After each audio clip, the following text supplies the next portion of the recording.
Good morning, everybody. Happy Friday. Let's talk about every game happened on Thursday night, January 29th. The first game is the Kings. They lost to the Sixers 111, 113. Pretty close game. Embiid and Maxey popped off. For the Kings, good to see Sabonis, starting and playing. It was in a bit foul trouble. 14 points is all right. 7 rebounds, 3 assists. Dennis Schroeder popped off with 27 points. Russell Westbrook was out, so he could be a good streaming option. DeRozan, he's really picked up last couple games with Zach LaVine out, 25 points, and Precious Achiuwa played 34 minutes. He could be a good streaming option. Dylan Caldwell could be a great streaming option. Of course, he had 5 fouls in 14 minutes, but he gets you a lot of blocks and decent rebound. He just need 20 to 25 minutes. Oh, I'm sorry, Zach LaVine did not miss. He came off the bench. Yeah, the Kings, they're just doing different things now, and they keep losing. So I'll be really worried about these Zach LaVine, DeRozan, if they don't get traded, how many games they would play or how much rest they would get. Although DeRozan, I don't think he's the type of player with rest. So that you have that going for you. Have DeRozan. Man, how about Joel Embiid? Played 36 minutes here, 37 points, 62% from the field. It's the Kings, so it doesn't mean that much. But you can see like Embiid, yeah, he's putting up great numbers. The rebound numbers dipped quite a bit this year compared to because he's just not that mobile. Going for those rebound on the season, he's a 33rd ranked player, averaging 7.4 rebounds. But yeah, he's scoring really well in the last couple games. I like what he's doing now, but if you can get a top 10, top 15 player back, this is the time you trade him. Everything looks really good now, but if he gets hurt, he's just gonna be out for a long time. He may not get hurt, but the odds are he's gonna get hurt down the line. Tyrese Maxey also had a great game, but it's versus the Kings. 40 points, 4 threes, and 8 assists. And Paul George had a really good game earlier this week, hit like 8 threes. But with Embiid and Maxey healthy, Paul George is not gonna get like crazy usage. 5 assists and 2 steals is okay. But this Sixers team, they are quote unquote healthy and winning games, 6th seed right now. I mean, they can definitely make a push to the 2nd or 3rd seed. Right, only 3 games out, and yeah. I mean, they're just 5-5 in their last 10 games. So, but they're getting guys back. Cal Oubre Jr. played 37 minutes, only got 3 shots. That tells you, all the usage is soaked up by Embiid and then Maxey. There's nothing else left. VJ Edgecombe got 3 steals, so that's good. Move on to the next game. Well, the Bucks, they lost to the Wizards. Giannis is getting traded, depending on who they're getting back. But feel good about Ryan Rollins rest of the way. 17 points, 8 assists, and 4 steals is great. Miles Turner, just game after game this week, he's been absolutely amazing. On the season, the 79th ranked player, still kind of low, but yeah, in the last month, let's see. Yeah, this game 6 blocks, 21 points, 14 rebounds. These are insane numbers. 39th ranked player, still outside of 30, but yeah, keep this up. Bobby Portis, 19 points. Yeah, he needs to be rostered. Giannis is out. He needs to be rostered. Kyle Kuzma, maybe even Kyle Kuzma. He's been playing a lot better as of late. At least I pick him up, see how things go. Maybe he's just gonna insert himself and be a high usage guy. Now that Giannis officially demanded a trade. For the Wizards, all these young guys, they're playing well. Alex Sarr, 16 points, 17 rebounds, and whenever he plays some tough defense, he's gonna struggle. But playing like easy teams, he's gonna dominate a steal and 2 blocks. So that's great. Bilo Coulibaly, what a game from him. But again, only just 20 minutes, but 10 is, they played the Giannis-less Bucks team. But still, 10 rebounds, 2 steals, and 2 blocks. He can definitely be streamed. The problem with him is really hit and miss from game to game. Trey Johnson could be a streaming option. Champagne too. Bob Carrington. I think they have a back-to-back, so all these guys could be streaming options. Today might be too late. Keyshawn George took 24 shots, 23 points, 5 assists, 2 steals and block, and 2. Honestly, with CJ McCollum gone, I like the young guys, get some shots up. instead of CJ chucking up 20 shots a night. Chris Middleton, they're still playing him. Not exactly sure why. Move on to the next game. The Miami Heat beat Chicago 116-113. Miami Heat, they just find ways to win. And let's say Giannis do end up being as a Miami Heat. Actually, page won't load. Let's see if we can get the Rockets game. Yeah, let's talk about the Rockets game first. They beat the Hawks. They lost to the Spurs, beat the Hawks as they should. KD with 31 points and 3 threes. And Jabari Smith just went off. 3 steals and 5 blocks, 14 points. He's not a guy that gets too many defensive stats, so this is good to see him getting 8 stocks. But he's just really hit and miss. Şengün continues to struggle. Buy low if you can. Throw him a top 50, 60 player. 13 rebounds, 4 assists, 3 blocks is still fine. But Şengün's problem is really just the bad efficiency. Counting numbers is fine. He give you okay points, good rebounds, good assists as a center, steals and blocks. It's just the efficiency. Bad free throw. As a center, I don't even think he shoots over 50%, and he turned the ball over a ton as well. Amen Thompson, 7 rebounds, 5 assists, 2 steals. Yeah, this got a lot of defensive stats versus this Atlanta Hawks team. They have a lot of guys out too. Jalen Johnson was out, so Nickeil Alexander-Walker, led the team wins. Well, CJ did 20 points by Nickeil, 3 threes. CJ had 5 threes, 23 points. Even though he switched teams, I think it actually probably helped CJ because now he has a reason to play harder and try, and he still get great usage off the bench. Dyson Daniels really struggled, but still had 7 assists, 6 rebounds, and 3 steals. Yeah, I don't know why everybody did. They just rested everybody this game. Atlanta Hawks just punted this game away. Miami Heat, they find a win to win. That's great. Now, Kawhi Leonard still came off the bench, played just 12 minutes.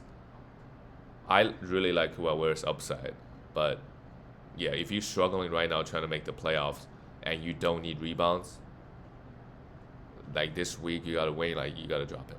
So, because he could be playing 15 minutes for like another 2-3 weeks. Triple J, 19 points, 10 rebounds, 6 assists, and 3 steals. That's good. Norman Powell, he's cooled off quite a bit.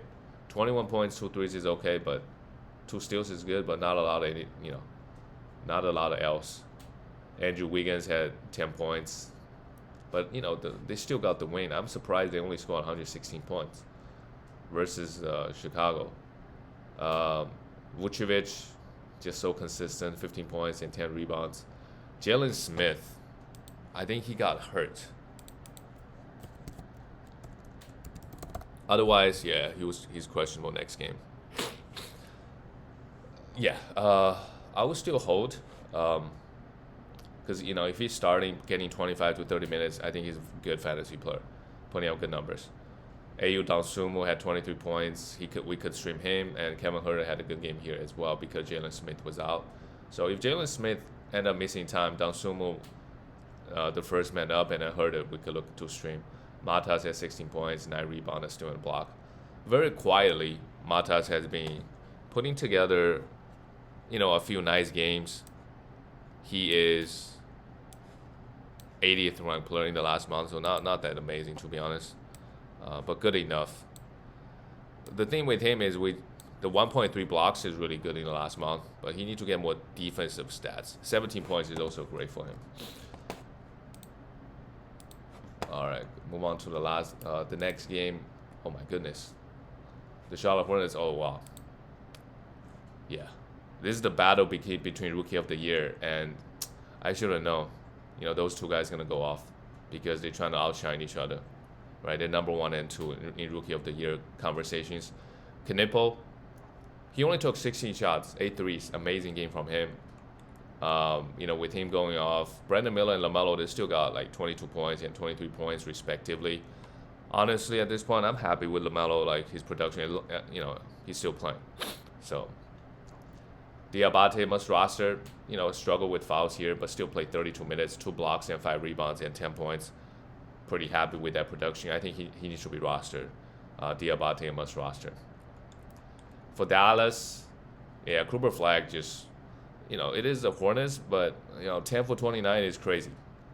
3-3, 6 for 6, almost got his 50 points. Is he the youngest? If he got 50 points, is he the youngest guy to score 50 points? Well, probably the youngest guy to score 49 points. Let's see. Yes, he's the youngest guy. He's 19.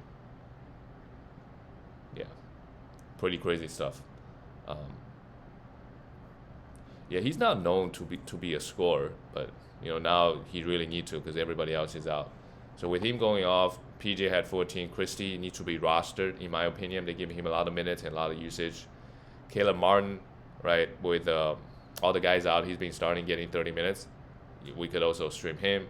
And of course, Daniel Gafford is a must roster. I forgot Clay is on this team. He hit 4 threes as well. But what a game. The two rookies really battled out. Yeah, after this game, probably Cooper Flagg takes the lead.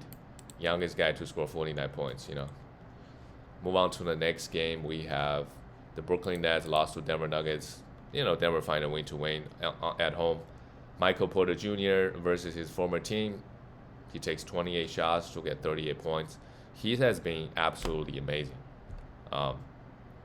Let's see what happens when we get to the end. I feel like the approach with him this year is, he's always like kind of an injury-prone guy.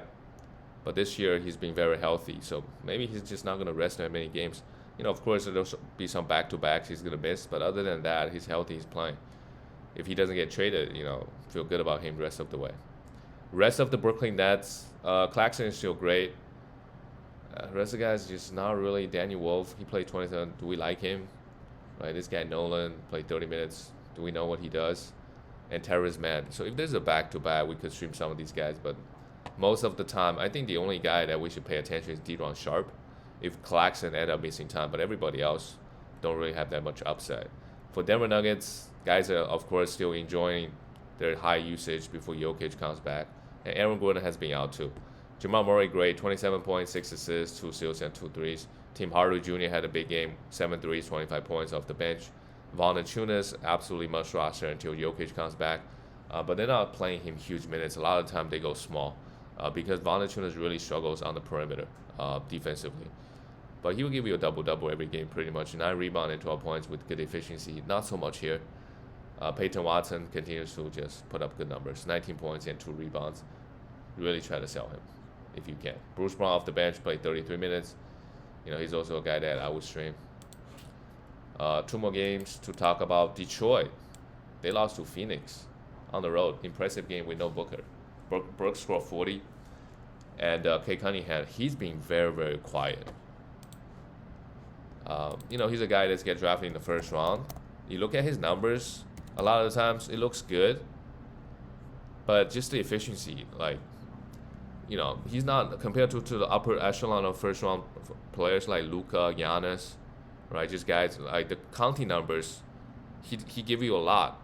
It'd be great for a second round, third player, but for the first round player, I think he's probably below expectation. This year he's not taking that. Maybe beginning of the season, a couple games, but last month, 22 points, 10 assists is still great. 4 rebounds, the defensive stats are good, but the efficiency, 41%. He was shooting really well beginning of the season, not anymore, and 80% from the free throw line. So he doesn't really help you on the free throw line that much. Right? Depend on the matchup, I guess. 3.3 turnovers. So yeah, I probably still a guy I would take end of first next year, but yeah, not he's not like top 6. Duncan Robinson hit 1 3, just 1 3, and Jalen Duren went off. 13 rebounds, 23 points, 10 for 11. Great. All-Star Thompson did nothing, but we still gotta hold him. Just the upside of the getting those defensive stats. And Tobias Harris had 3 threes and 13 points. For Phoenix, however, Dylan Brooks, man, 40 points. They really don't need Jalen Green. 4 threes, 10 for 12 on the free throw line. Amazing. He's having a career year after getting traded. Grayson Allen, 4 threes, 24 points. Also amazing. Must roster with Devin Booker out. Colin Gillespie, 16 points, 5 rebounds, 5 threes, must roster. He's just a very solid player. And also in real life and in fantasy. Just provide multiple categories, won't hurt you anywhere. Mark Williams took just 5 shots, played 24 minutes, because the backup Ogodaro, he's more than capable. He's a plus 19 in his 20 minutes. So yeah, maybe you should just start also over Mark Williams. I feel like he's just a better player and just more engaged when he's playing. Royce O'Neal also hit 2 threes. Yeah, they don't even need Devin Booker. Detroit is not. They're the #1 team in the East, so not an easy matchup. They still got it. The next game is OKC. They do have a lot of injuries right now, but I don't know what it is. Maybe teams are figuring out how to counter their aggressiveness on defense, because half-court offense for OKC is not that amazing, right? They get a lot of turnovers and they get easy points. Shea 30 points, but he was a minus 22. Chet Holmgren 15 points. In my recent memory, I don't remember a team that started this hot and fall off this hard. Well, you don't get many teams start like 20-1. To be fair, but their last, they were like what? Right now, after they're 38-11, that's great. But their last 10 games are like 6-4. So yeah, they do have a lot of injuries. Jalen Williams being out. Chet Holmgren played well, right? 1 steal and 3 blocks. Isaiah Hartenstein came back, so that's good. That's gonna help them. Even AJ Mitchell, right? He's a pretty quality player. He's being out. So a lot of guys out. Aaron Wiggins, I would stream him. I would stream Isaiah Joe. I would stream Cason Wallace. Those 3 guys I like, especially if there's a back-to-back. But of course, from game to game, it's hard to know how many minutes these guys are gonna get. For the Timberwolves, Rudy, great, 14 points, 11 rebounds, plus 20. Anthony Edwards had 26 points, 4 threes, and Julius Randle struggled offensively, but Randle did something that I don't see very often. 5 stocks, 4 steals and a block, 5 rebounds, 5 assists, 2 threes. Good for Randle. Good game. And Dante had 2 steals and a block. Yeah, the problem with Randle, has always been just lack of defensive stats. In the last month, 51st ranked player. He's giving us 1.3 steals with good efficiency. So honestly, pretty happy with Randle this year. And he's a guy that people don't really love him that much. So he's getting drafted in maybe 70s, 80s, right? But he's giving you 20 points, 7-8 rebound, and 4-5 assists with good efficiency. That's not bad if you pick a guy there. Kind of like Brandon Ingram. Good counting numbers, but lack of defensive stats. But Ingram also been getting a lot of defensive stats this year too. All right, that's it, guys. See you tomorrow.